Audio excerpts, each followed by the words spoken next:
اللہ رب العزت نے قرآن مجید میں یہ واضح فرما دیا کہ شیطان تمہارا کھلا دشمن ہے، بالکل بالکل، اور اس کا حملہ جو ہے اس کے متعلق بھی اشارہ فرمایا سورہ نمل کے اندر۔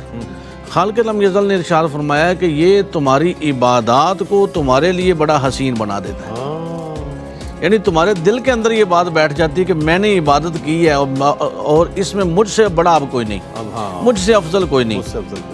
اللہ رب العزت نے فرمایا کہ یہ تمہارا کھلا دشمن ہے، یہ تمہارے اندر وسوسے ڈالتا ہے، اور وسوسہ ہمیشہ اس برے خیال کو کہتے ہیں۔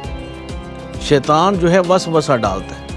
الہام جو ہوتا ہے نا، یہ اللہ کی اپنی طرف سے ہوتا ہے، اور یہ اولیاء کو ہوتا ہے، اغیاث کو ہوتا ہے، اقطاب کو ہوتا ہے، اور شیطان جو ہے یہ وسوسہ ہم لوگوں کو ڈالتا ہے۔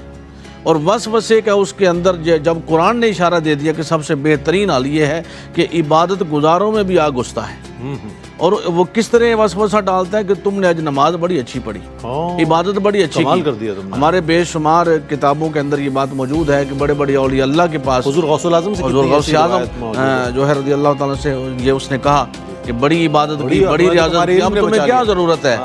تو آپ نے فرمایا تو شیطان ہے، تو لعین ہے۔ تو کہتا ہے تیرے علم نے بچا لیا، تو آپ نے فرمایا نہیں، مجھے میرے اللہ کے فضل نے بچا لیا۔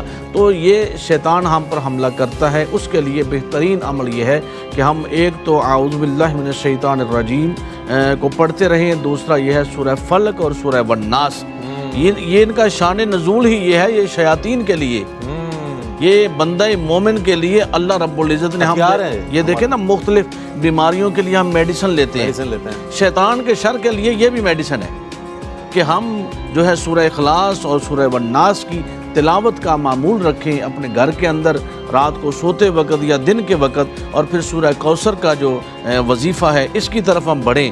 یہ چیزیں وہ ہیں، یہ ہتھیار ہے بندہ مومن کے لیے، اور سب سے بڑا ہتھیار کیا ہے؟ عجز ہے، انکساری ہے، تواضع ہے، منکسر المزاجی ہے، اپنی عبادت پر، اپنے صدقات و خیرات پر، اپنے حسنات پر تکبر نہیں کرنا، ریا نہیں کرنی، اس سے بچنا ہے۔ شیطان کا سب سے بڑا حملہ یہی ہے، وہ کہتا ہے تو بہتر ہے، تو بہتر ہے۔ ہم نے یہ اس بات کو ختم کرنا ہے کہ میں بہتر ہوں۔ بہت ساری چیزیں پائی جاتی ہیں، میں ہوں جو میں ہوں، باقی کوئی بھی نہیں۔ دیکھیں نا، اس نے کہا میں بہتر ہوں۔ اب دوسرے فرشتوں نے کیا کہا؟ یا اللہ تو بہتر ہے۔ جنہوں نے کہا یا اللہ تو بہتر ہے، تو جناب جبرائیل امین علیہ السلام تمام انبیاء کرام کے پاس آتے ہیں، ملاقات ہوتی ہے، اللہ کا پیغام لے کر آتے ہیں، اور جس نے کہا میں بہتر ہوں تو اس کو ابلیس بنا دیا گیا۔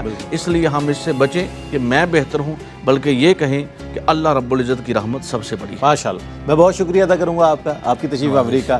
مصنف کتب کثیرہ علامہ عرفان الہی قادری صاحب تشریف